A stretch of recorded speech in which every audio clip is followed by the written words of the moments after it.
Hey guys, welcome to the Field of 68 YouTube channel. If you like what you see here, hit that subscribe button and you'll get more college basketball content just like this. We're going to start in the Big East. Seton Hall on the road takes down Providence. The story of this one, though, Bryce Hopkins carried off the court. That injury did not look good. Jeff, I'm going to throw it straight to you. What's the latest that you're hearing on Bryce Hopkins? Well, obviously he'll have tests tomorrow. I haven't heard back, and they don't know yet 100%, but it did not look good, obviously. That looked like one that could be season ending. And, as bad as the loss was tonight at home to Seton Hall for Providence, losing Bryce Hopkins hurts far more because you can bounce back from even a home loss like this to Seton Hall. They did it last year. But what you can't do is bounce back from not having your probably your second best player. Devin Carter's been their best player this year. Aduro's been fantastic. All three of them really together are what makes Providence such a scary team going into the Big East. And now, your margin for error is a lot smaller. You have to change what you do on the fly if you're Kim English. So I think that would be brutal for a really good kid in Bryce Hopkins and a really good player. RC, how much does this change the outlook for Providence? Like if he's out long term, is this a totally different team? Yeah, I'd equate it to the Terrence Shannon situation where you can't replace those guys. These are good teams, and these teams will be competitive. They just won't finish as high as we thought they would. So I thought, no, we'll talk about Illinois later, and I don't think they'll win a Big Ten title or finish as high as second as I thought they could with him. And then it's the same with Bryce Hopkins because I thought he was their matchup nightmare. I thought he was a guy, whoever you put on him, if he could take him outside, drive him a little bit, he can post him up, overpower guys that were smaller than him. He was just a matchup problem and a guy that they would go to when they needed it. And I think losing that is you just can't replace it. I mean, that type of production you just can't replace. It's tough, and I don't want to get ahead of ourselves until we hear exactly what it is and it's final. But it was scary when it happened. It didn't look good at all. Yeah, sometimes you can tell. Sometimes you can just tell when those injuries happen. And did they say what was it, Jeff? Did you hear what you thought it was? I mean, I don't know if it's torn or I think it was his knee. Knee. Again, it's just, Fana was there. You heard other people, just the reaction.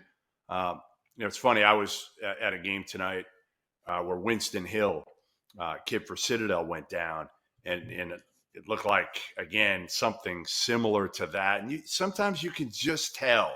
And kids get scared, and then they get back up, and it's not that big a deal. But the way Bryce Hopkins left the court, you could just tell that this is not going to be one where he's going to be back anytime soon.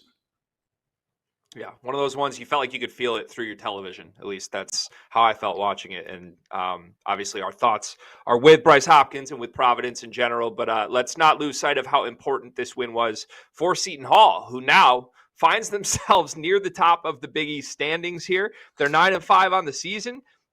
Gentlemen, they have two of the best wins that this conference has to offer right now after what they did to UConn and then tonight on the road. I mean, not a lot of teams are going to win in that building this season with or without Bryce Hopkins. RC, can Seton Hall be a long-term contender in the Big East this season? I would never count them out because they're tough as hell. They take on Shaheen's personality. Their team is tough as hell. We watched them. I thought punk a UConn team that I didn't think that was even possible, and they did. And today they did the same to Providence. They just were a more physical team. They just go after you. You heard Kim English telling his guys, get back, stay in front of the ball, keep them out of the paint, and you just can't. And then Dawes just knocking down threes, at timely threes for these guys. They just are gamers, man. I mean, I would never count them out. They play too hard. They're too physical, and they just don't stop. I remember when he coached St. Peter's, and he kept telling people when they were making their run, he's like, you can't out-tough us. That's what we do. That's who we are. And he's taking that to Seton Hall. He's got a bunch of Jersey guys, and they taking on his personality. And it's like, yo, you pride yourself on toughness. You're not beating us because you can't out-tough us. And they're going to be right there. I mean, I don't have them winning it at all, but they got enough. They got some resume wins that you can look up, and when it's all said and done, they're going to be in a lot of games. And if they can get enough consistent offense, I think they can be right there in this conference. I think as good as any. You got 4 or 5 teams that are really, really good, and they're right in the middle of this pack with that group. Is it too early to call them an NCAA tournament lock, Jeff? Maybe an NIT tournament lock, Greg. I think that's where you start right now with Seton Hall.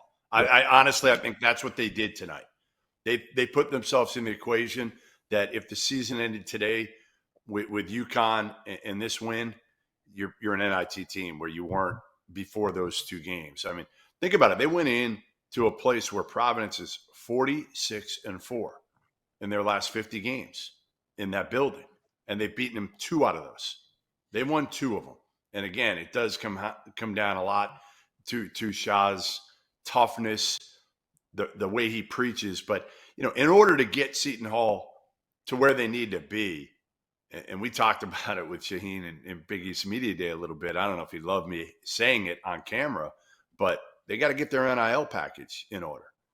They don't have it. They're not competitive with most of these teams in the Big East. And until they are, you're going to have some of these wins because of the way he can coach, but you're not going to be able to sustain it. You're not going to be consistent enough without it. I thought I could crack the apology trap.